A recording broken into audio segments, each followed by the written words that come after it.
Propaganda has always been a crucial weapon for Putin, a cornerstone for his authority, and of course even more so since the invasion of Ukraine in February 2022.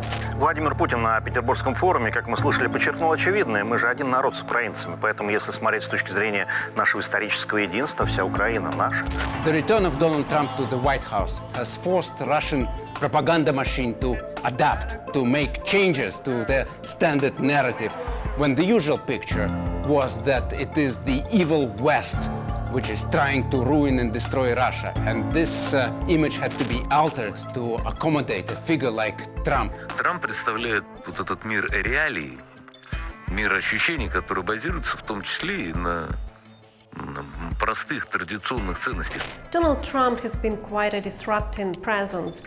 Before he was re-elected, he had really emphasized the prospects for peace. I will have the horrible war between Russia and Ukraine totally settled. I'll have it done in 24 hours.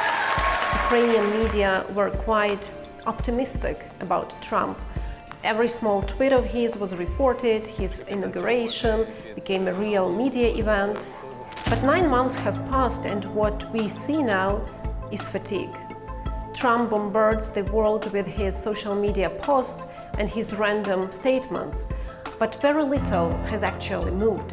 A wave of Russian drones and missiles rocked. The attacks came despite Donald Trump this very week imposing a new deadline. Even as the Trump administration looks to move the peace process forward. No mention of a ceasefire or severe sanctions.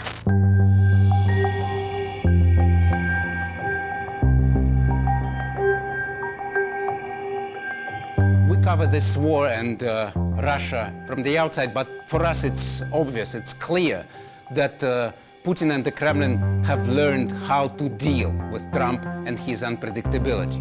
A simple rule that they have adopted is never criticize Trump. I would say that they have learned this rule fully after the NATO summit in June, when Trump found himself quite receptive to some of the European proposals and started to criticize Putin. Why have you not been able to end the Ukraine war? Because it's more difficult than people would have any idea. Vladimir Putin has been more difficult. Russian media reacted quite angrily, which we know that doesn't help Russia's case in Washington.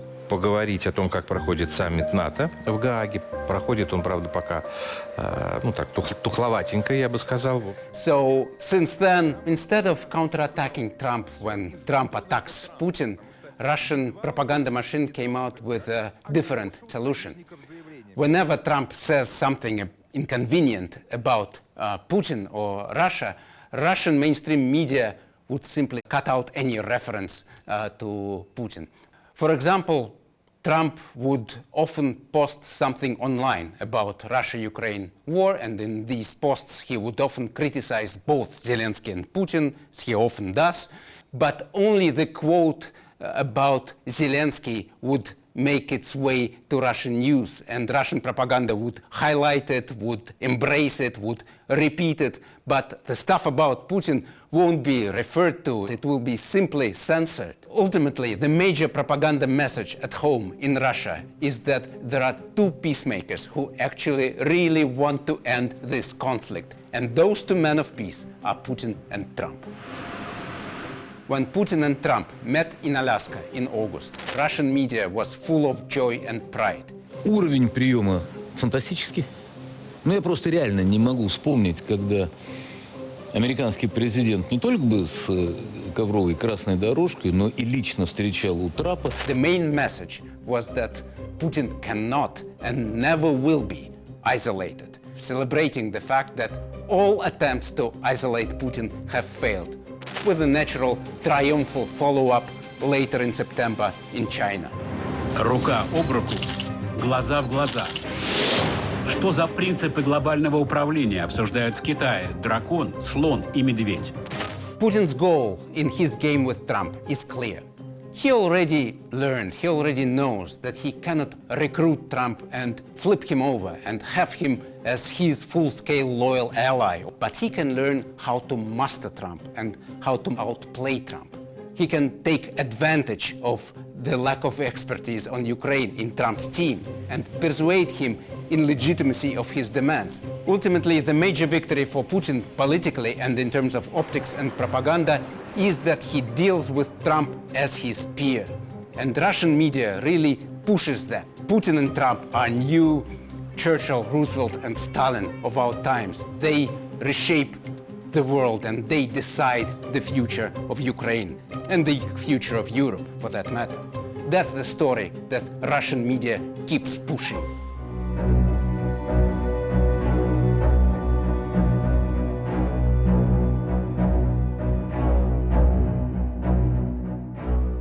Ukrainian journalists have had to find a way to understand and report on someone like Donald Trump. He's an unpredictable man, someone who talks big but doesn't deliver that much, and most importantly, someone who doesn't really understand the true nature of the war Ukraine has been fighting. You know, Ukraine is being just wiped out.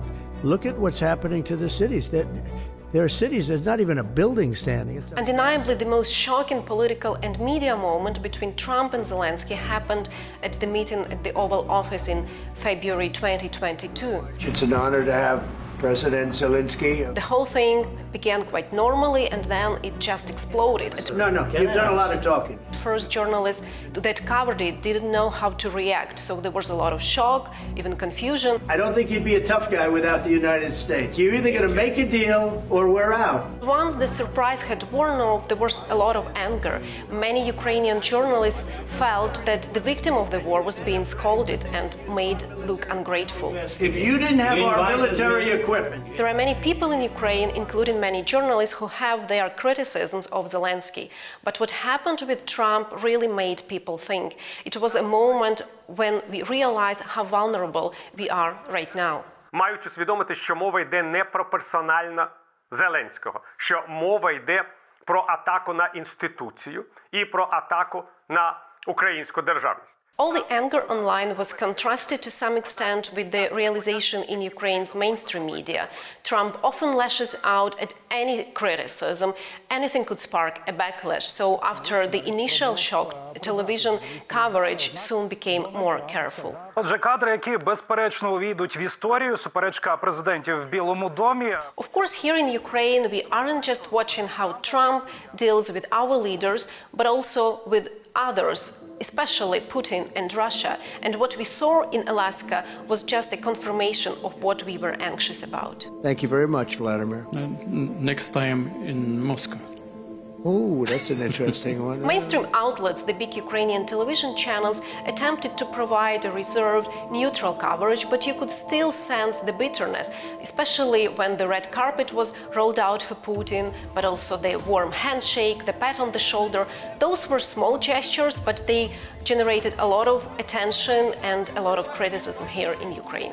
Усіма своїми жестами демонстрував, що він хоче з ізоляції витягнути Путіна, що терориста він хоче зробити своїм другом.